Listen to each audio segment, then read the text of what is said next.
Hello friends. Hi. Welcome to our channel. Hi అండి. ఈరోజు recipe వచ్చేసి జొన్న దోసలు. రెగ్యులర్ దోస కంటే హెల్తీగా ఉంటుంది అండ్ టేస్టీగా కూడా ఉంటుంది. ఎలా చేసుకోవాలో రెసిపీ షేర్ చేసుకుంటాను. ఫస్ట్ నుంచి లాస్ట్ వరకు తప్పకుండా చూడండి. ఫస్ట్ టైం మన ఛానల్ చూస్తున్నట్టయితే తప్పకుండా సబ్స్క్రైబ్ చేసుకోండి. నార్మల్ దోసలాగే ఉంటాయి అండ్ ఇంకా ఎక్కువ టేస్టీగా ఉంటాయి.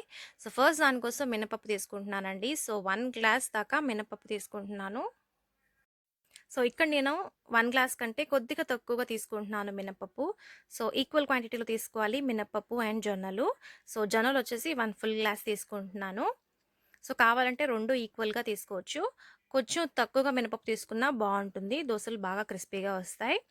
ఈక్వల్‌గా తీసుకోవచ్చు లేదా కొంచెం తక్కువగా తీసుకోవచ్చు. నేను కొంచెం తక్కువ తీసుకున్నాను 1 గ్లాస్ కంటే. అండ్ 1 గ్లాస్ జొన్నలు తీసుకున్నాను. ఒక 2 టైమ్స్ నీట్‌గా వాష్ చేసుకోవాలి. సో, మనం పిండి గనక వాడుతున్నట్టయితే 1 గ్లాస్‌కి 2 గ్లాసెస్ పిండి వేసుకోవచ్చు. 1 గ్లాస్ మినపప్పుకి 2 గ్లాస్ పిండి వేసుకొని కలిపి పెట్టుకోవచ్చు. నీట్‌గా కడిగేసుకొని నానబెట్టేసుకుంటున్నాను. ఒక 4-5 అవర్స్ నానాలండి. రెగ్యులర్‌గా మనం దోసకి ఎలా ఏసుకుంటామో అలానే మార్నింగ్ వేసుకున్న సాయంత్రం మనం మిక్సీ గ్రైండ్ చేసుకోవచ్చు. చూసారా నానిపోయాయండి మినపప్పు అండ్ జొన్నలు. మిక్సీ జార్‌లో వేసుకుంటున్నాను. కొద్దిగా వాటర్ యాడ్ చేసుకొని మిక్సీ గ్రైండ్ చేసుకుంటున్నాను. మధ్యలో ఒకసారి చెక్ చేసుకొని కావాలంటే ఇంకొద్దిగా వాటర్ యాడ్ చేసుకొని మెత్తగా పట్టుకోవాలి. మనం దోసకి ఎలా పెట్టుకుంటామో రెగ్యులర్ దోసకి, రైస్ దోసకి అలానే కొద్దిగా వాటర్ యాడ్ చేసుకొని మెత్తగా గ్రైండ్ చేసుకోవాలి. తీసేసుకుంటున్నాను. సేమ్ అలానే ఇంకొకసారి కూడా వేసుకుంటున్నాను మిగతావి కూడా. మన రెగ్యులర్ దోస కంటే చాలా టేస్టీగా ఉంటుందండి. ఎప్పుడైనా ట్రై చేసి చూడండి. అండ్ మిల్లెట్స్ అవి ఇష్టపడిన వాళ్ళు కూడా, చిరుధాన్యాలు ఇష్టపడిన వాళ్ళు కూడా చాలా ఇష్టంగా తింటారు. ఇది నేను నానబెట్టేసుకున్నాను. హోల్ నైట్ బయట పెట్టేసుకున్నాను. ఫర్మెంట్ అయిపోయింది. ఇప్పుడు దోసలు వేసేసుకోవచ్చు. కొద్దిగా సాల్ట్ అండ్ చిటికెడు సోడా ఉప్పు యాడ్ చేస్తున్నాను. సోడా ఉప్పు కావాలంటే ఆప్షనల్ అండి. కావాలంటే వేసుకోండి, లేకపోతే లేదు. కొద్దిగా వాటర్ కూడా యాడ్ చేసి కలిపేసుకోవాలి.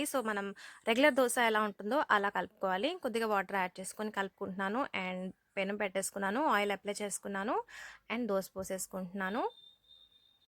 డిఫరెంట్‌గా ఏమీ ఉండదండి.